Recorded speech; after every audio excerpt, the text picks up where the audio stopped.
شانیکا نیکو سرشت.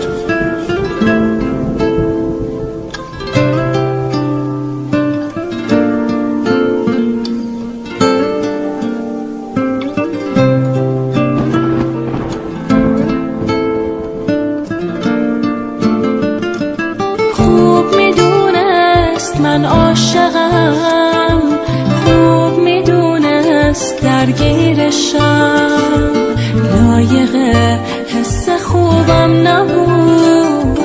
خواست بره تا که غمگین بشم، دنیامو پای اون باختم، رویامو با نگاش بافتم، حس کردم دلش از سنگ که ساختم. میدونم میفته باز یادم،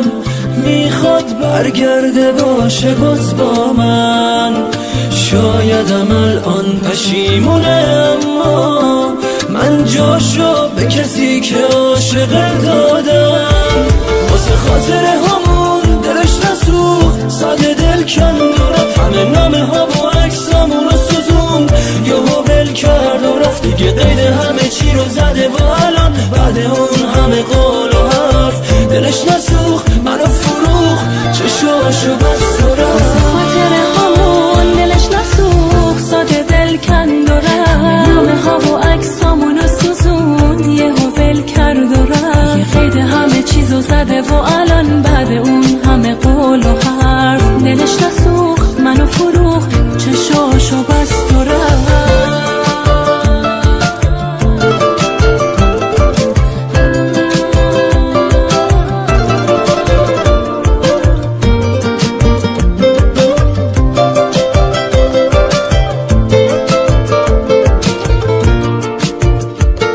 آخه کی مثل من کجای دنیا